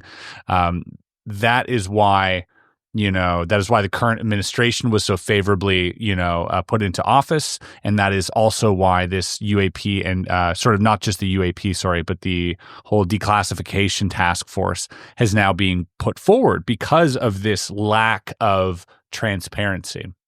So yes, it is in a government's interest to at least promote the idea that they are being transparent, even if that isn't the case, to avoid things like we're seeing now. Yes, and on the very first day of President Trump's second term, he signed an executive order that related to the declassification of information about the assassinations of JFK, RFK, and MLK. Yeah, and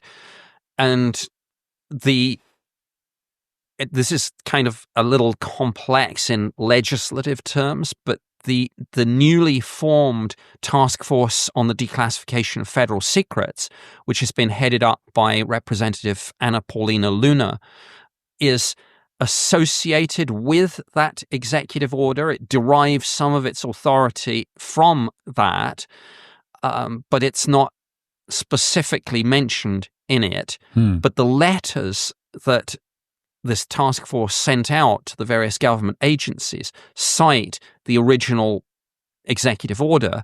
So you could say that this is really a top-down initiative. And those letters specifically mentioned UAP as being part of the business of this task force. They're going to do JFK first. They're going to do some other things, but UAP is definitely on the list. Mm-hmm. And of course, that in parallel with that, we know that, of course, there is information that the government isn't telling on this. One of the reasons that we know it is because that there are public hearings, but there are also classified briefings. And sometimes journalists will buttonhole someone as they come out of one of these and stick a microphone in their face and say, hey, what just happened? And they'll say, well, it's very interesting, but it's classified, so I can't tell you. Occasionally, people's language and sometimes body language kind of makes you wonder. I think one congressional representative said, yeah, I've just had the classified briefing, lock your doors. And you get these kind of, and another said, I can't discuss what happened in the classified briefing because it's classified, but if you were to ask me whether or not I think we're alone in the universe, then my answer would be that I'm not. And of course, that question had not been asked, though it was perhaps implicit. And we know that, of course, the UAP task force, now, of course, it's ARROW, the All-Domain Anomaly Resolution Office, had at least one meeting, maybe more now. They testified under oath that they had set up a Five Eyes UAP caucus or working group. So we know that not only is the United States involved, but Canada is involved, the United Kingdom is involved, Australia is involved, and New Zealand are involved. Mm-hmm. But I think all of the Five Eyes nations have confirmed that they sent people to this UAP working group meeting in the Pentagon. I think the first one was held May 23, if I remember correctly. But of course, the details of what was actually discussed have not been made public. Yeah. I mean, those are all interesting things. Again, it's because you have this public facing issue with this stuff as well. And as you mentioned, these favors of seemingly making it seem like they're transparent. I mean, when we hear about these task forces or these congressional hearings, I think a lot of people, especially people who've been in this subject matter a little longer, kind of see through a lot of that because it's public facing. Because there are DOPSR requests, and there is somebody telling these people what not to say, and it seems like that is not something that we're so easily going to have access to, and that probably ends up being the frustration of a lot of people. Do you think this task force, this current task force, is more of a front-facing sort of public demonstrative organization, or do you think that they are actually going to go deep and find what it is that we're looking for? I don't know. It could be either, because I don't have access to the president on this, and it literally would be a presidential issue. Now, President Trump has said and has hinted that he knows some interesting things about this. And of course, if he has truly empowered this task force and said that this must be a vehicle to disclose all information, then it will happen, because that will be a lawful top-down order from the commander-in-chief. But if it's just window dressing, again, it will kind of look the same. It'll look the same. It will look the same Yeah. until and unless it actually delivers a smoking gun. Right. Yeah, it's hard to tell, isn't it? Yeah. All right, Nick, I'm going to start the other camera. We have some questions here from our members, basically. So they join a membership on YouTube or on Patreon. We call them interns. So there are interns here, are allowed to ask the guest a few questions, and I cherry pick these questions. So I'm going to go turn the camera on, and then we're going to get to those questions, if that's all right with you. Certainly. And they don't pull any punches, all right? So feel free to answer it any way that you would like. Here is the first one by Fire Mist. It's fun, right? Yeah. What is the most ridiculous explanation you've had to give to the public about something mysterious or unknown? I'm not sure it's ridiculous, but just the sound bite, it's of no defense significance. That's, in one sense, the most ridiculous. And this was a standard sound bite. And of course, it was fine when you were talking about a case that was either explained or low data. But of course, it's ridiculous when you have to trot it out in relation to something like Rendlesham or Calvine or the Cosford Incident that we talked about. So the most ridiculous thing is to say that something is of no defense significance when you have a pilot chasing something that he can't catch. Of course it's of defense significance. Or military personnel being zapped by radiation and downloads. Yeah, absolutely. So, don't worry, it's of no defense significance. And I guess a follow-up is like, if someone was to come back and say, well, what does that actually mean? The answer is whatever we want it to mean. Yeah. Do you ever have a list of these things that you were told to say? Like, are these things that you've come up with yourself? Or was this like a general memo? Like, this is what you say in these times? We literally had, I think I mentioned, say, public affairs folks would have what's called key messages. We had various key messages, which I inherited from my predecessor, and he inherited from his, and some of them go back to the Second World War. Are those classified? No, I don't think so. Sometimes they've actually even been released, but it's a classic case of the best place to hide a book is in a library. I see. These key messages, like, stress this, say that, and first of all, you have key messages, which I think is like the UFO phenomenon is of no defense significance, or the current favorite is something like, in over 50 years of looking at this phenomenon, we have yet to encounter a case with direct evidence of an overt threat to the United Kingdom, or something like that. And then, so those are your key messages. And then occasionally they release what are called, or were called in my days, defensive lines to take. And then you would have brackets, if pressed.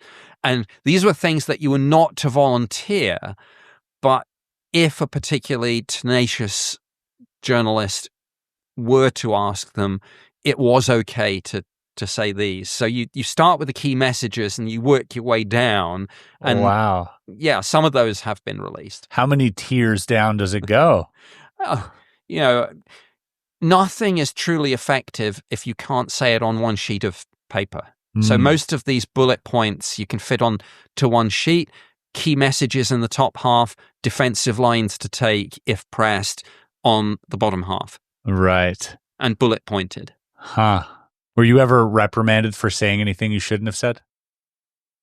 No, because I was good at it. Fair enough. Well, you've been good so far. I'll tell you that. I mean, here's a Men in Black question that we actually already got to from Hex, so we won't get into that one. Okay, this is actually a really interesting question by Data Queen here.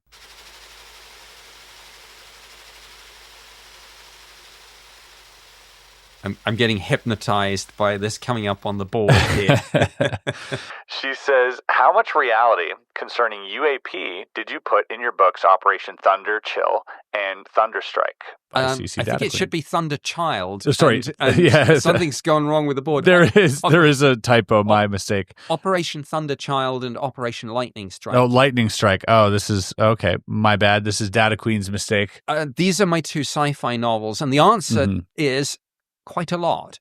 In fact, the answer is enough so that these books had to go through security clearance. Wow. Now, all my non-fiction books, so on Rendlesham Forest, for example, when I teamed up with John Burroughs and Jim Penniston, our book there, actually, it's the only book that ever had to go both for Ministry of Defense security clearance in the UK, and it went to DOPSA in the US, the Defense Office of Pre-Publication and Security Review at the Pentagon. Yep.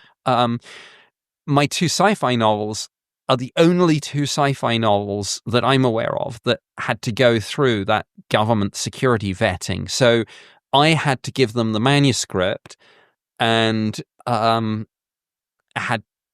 to wait to get the green light. And yeah, I put a lot in. Rendlesham is mentioned, Calvine is mentioned, Cosford is mentioned. A lot of what would now be called the 5 observables are mentioned.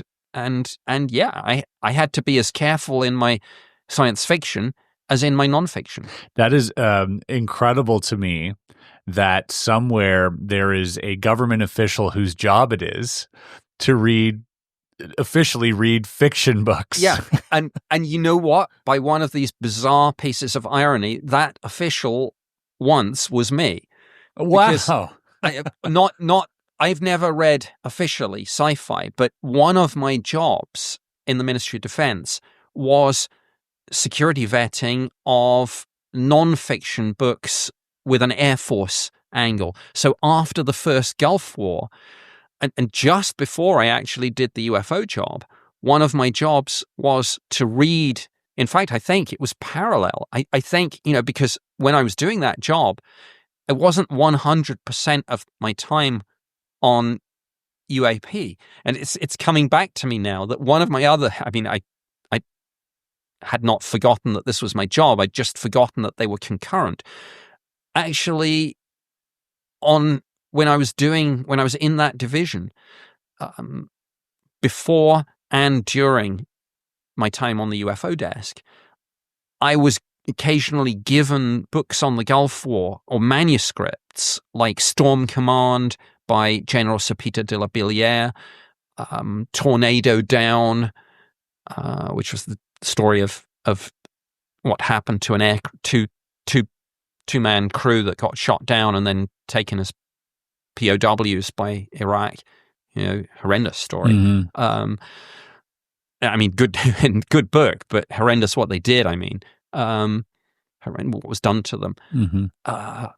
So that was my job. But yes, when I wrote my sci-fi some years later, I think I wrote them in about 1999, somebody in the Ministry of Defense had to read those science fiction novels and do the security vetting. Same with the last book I wrote was actually nothing to do with UAP. It was all about counterterrorism and special forces, and that was called Blood Brothers. Again, that had to one of the few thrillers that I know that had to be security vetted. But a lot of intelligence officers are constantly doing this.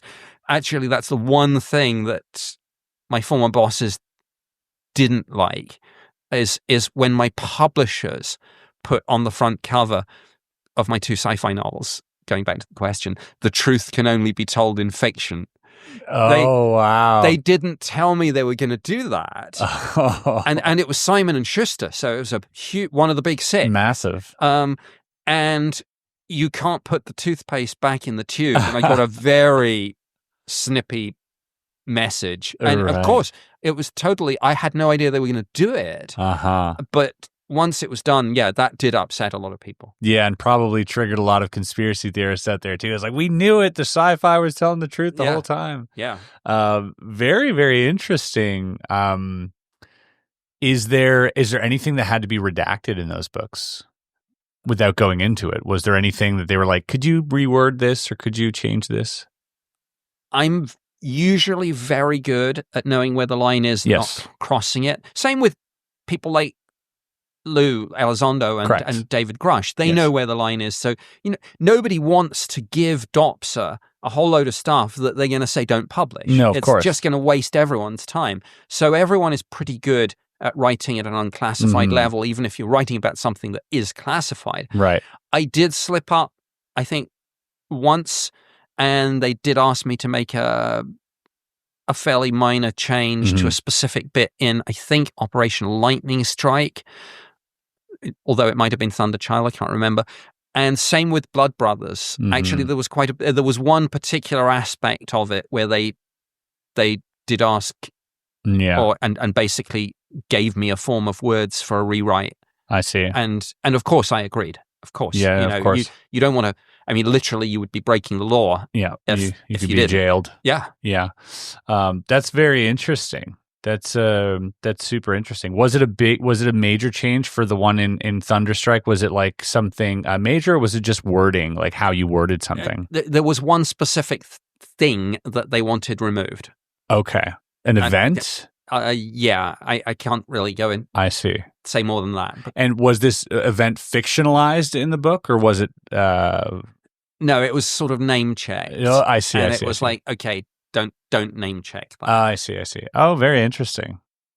Yeah, that just goes to show you that they did, in fact, pay attention and read your whole book. Oh, yeah, absolutely. And because I would have expected nothing less. I mean, these people, like when I was doing it with the Gulf War books, you would do it not just line by line, word for word, because your mission was to make sure that nobody had inadvertently put anything that's still classified in there. And of course, yeah. And obviously, divulging classified information without lawful authority is a criminal offense. Yeah. As it, I think as it should be. Yes. I think national security is an important thing. We often get hung up in the UAP space about this national security narrative because of overclassification. But at its core, it is there to protect us. Yes. And we often forget that, I think, in these semantic sort of conversations on Twitter, as if people forget that there are classifications for a reason. Yes, sometimes, there is overclassification, which can become a problem in the long run. But I think, at its base, I think it's there for good reason. Yes. I mean, it literally in the security manual defines the different levels of classification, and from memory, for example, in the US, top secret is defined as, it's not verbatim, but information the disclosure of which could cause catastrophic harm to the national security of the United States. Mm-hmm. Yeah. And I mean, the point obviously is that when you declassify these things and say, you're not just telling the American people, the Canadians, the Brits, whoever it is, you're telling Russia and China and that's right. Iran and North Korea and ISIS and anyone and everyone. Yeah, I guess a lot of the problem with all of this is not only is there levels of classifications, within the countries, but also within the country itself, and then that's like this sort of compartmentalized thing where it's like, well, it's just so sensitive that we can't even tell another secret agency about it.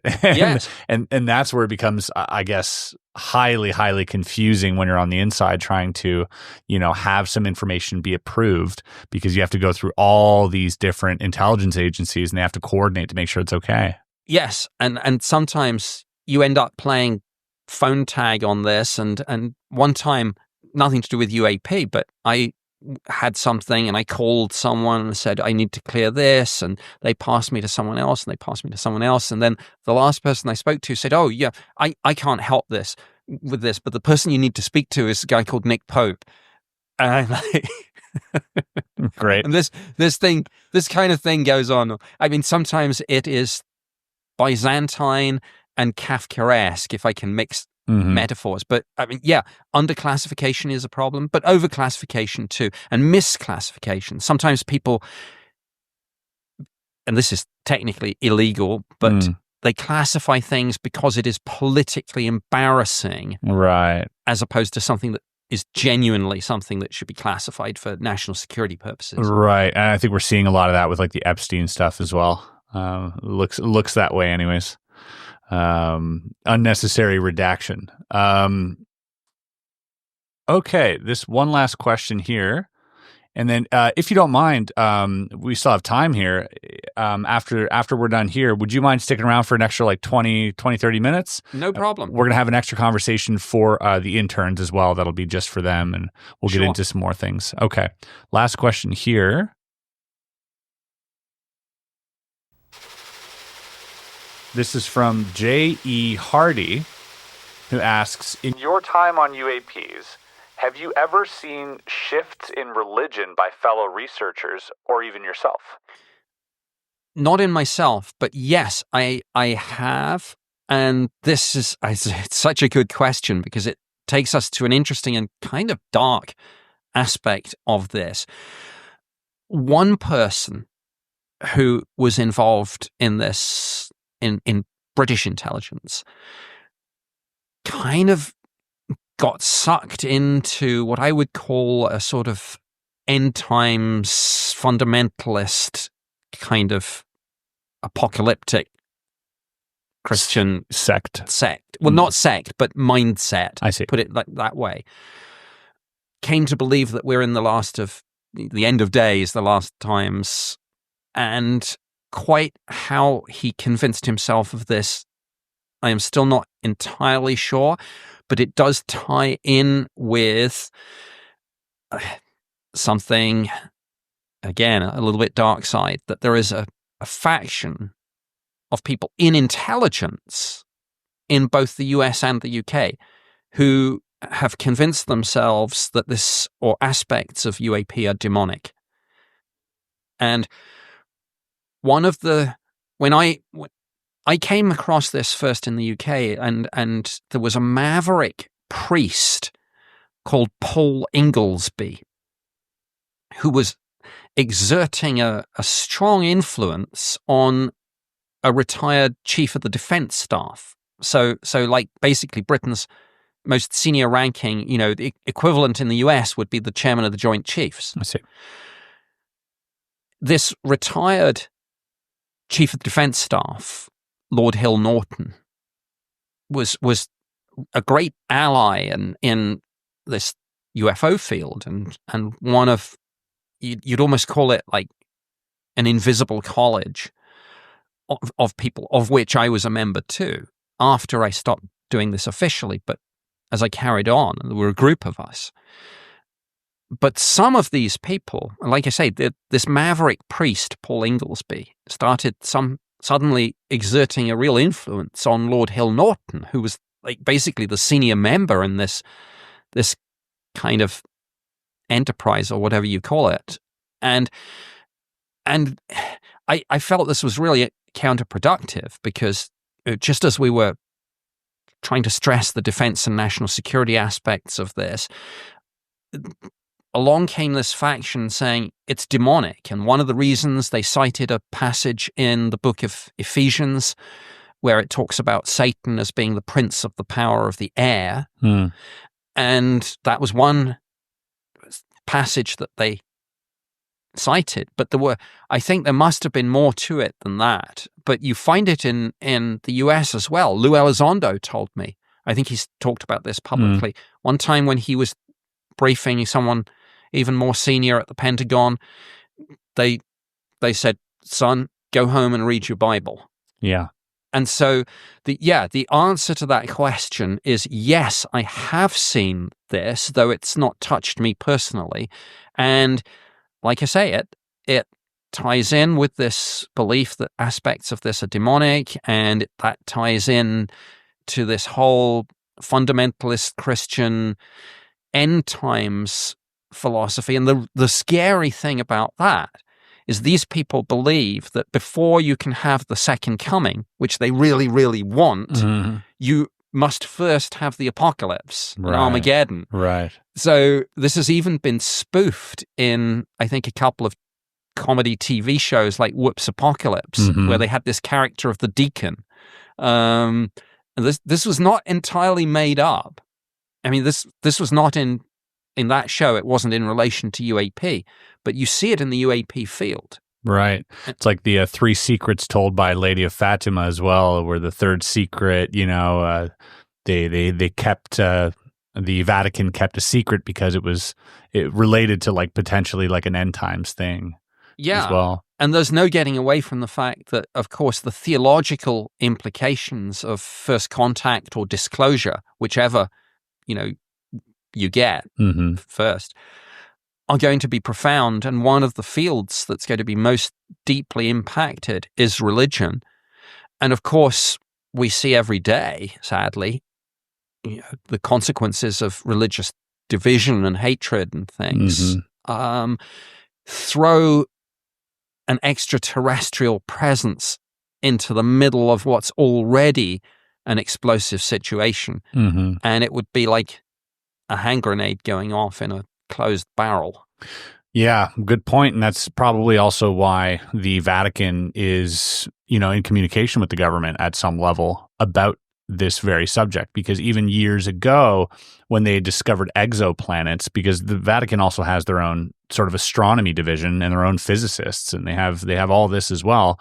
But when they started discovering these exoplanets, you know, I think it wasn't Benedict, it was prior to him, but the Pope came out and said that we need to prepare in the event that there is like more life out there. Yeah. And how to fit that into the narrative. I think the head, you mentioned the Vatican, the head of the then director of the Vatican's observatory, Father Gabriel Jose Funes, said in May 2008 that there is no doctrinal objection to the existence of alien life because man may place no creative limits upon God. That's right, yeah. And then subsequently, I think this came up in a press conference, and I think, I can't remember if it was Benedict or Francis. I think it might have been Benedict. Francis. Okay. Said, and this was this is probably on his list of if pressed, but he was asked, would he baptize an alien? I remember that. And he basically said yes. Yeah, and that was the headline. Yeah. Pope wants to baptize aliens if they come to Earth. Like, yeah. But of course, it particularly all the major world religions are clearly thinking about this at some level, some more openly than others. But of course, for Christians, it poses a very profound theological problem, however much they say they're open to the possibility. Yeah. Because the problem, of course, and I've seen this come up at a conference, a Royal Society conference, where there were both cosmologists and astrophysicists, but also theologians. And the thing that caused the biggest row was, well, wait, if we find that there are other civilizations out there, are you saying that Christ died on the cross for them too? And if not, this idea of Christ dying on the cross to take away our sins and to forgive us is so central and so unique that if we find that, you know, either it's happened elsewhere or it hasn't happened, that's a huge problem for Christians, even if they say it isn't. Right. Yeah, it definitely brings about just another list of, you know, questions to add on to that. And it becomes increasingly more difficult to sort of retrofit or put the cats back in the bag, so to speak. You know, this whole narrative of, you know, Jesus and everything else. But, you know, who knows? Who really knows? You know what I mean? There are speculations out there that, like, oh, perhaps, you know, this early visitation was one of extraterrestrials already, and that is part of like the grander thing. So, well, that's ancient astronaut theory. Exactly. Basically, the idea that they came here in our past and our ancestors misperceived them as and then worshipped them as gods and built great monuments in commemoration of those visits, most of which are all aligned on Orion, Sirius, or the Pleiades. Yeah. Fascinating stuff. Nicholas Pope, you are an absolute scholar and a gentleman. I appreciate you opening up to me about these topics and answering all these questions. It has been a great joy to have you on my podcast, so thank you very much. Thank you. I've enjoyed coming, and this has been a really fascinating conversation, so I've enjoyed it too. Thank you. Nick, one last thing before we go. Is there anything you'd like to plug? Is there any dates or any websites that you would like to tell my audience about? My website is nickpope.net. My Twitter, or now X, is at nickpopemod, standing obviously for Ministry of Defense. That has started a few conspiracy theories, the idea that I'm still secretly working for the government. But then if it was, I wouldn't put it in my Twitter handle. Or would you? Or would I? It's double bluff. I'm also doing the Ancient Aliens Live tour, which I moderate. And so we go around the US. I hope that in time we will bring it to Canada, to the UK, elsewhere maybe. But for now, it's in the US. I think we've done about 80 dates. So wow. That's ancientalienslive.tour.com. I moderate it, and it's based on the TV show, the hit TV show Ancient Aliens, but you see us live and in person on stage. So I do that, but I think it's Twitter/X at nickpopemod, where I tend to put my breaking news about upcoming conference appearances, TV interviews that I link to, big podcasts that I've done, etc. Great. Well, thank you so much for that. I really appreciate it. And if you guys want to see Nick and myself in person, you guys can also sign up to go to Contact in the Desert. We will both be doing our own things there, speaking or having a podcast or some type of engagement, and we'll probably be present among other spooky characters in the crowd that we mentioned. So if you want to come out and say hi, that'll be happening. I think is this end of... what is it, May 29th through to June 3rd or 2nd or 3rd? Yeah. Yes. Yeah, exactly. So if you want, check it out at contactinthedesert.com. Thank you so much, Nick. Thank you.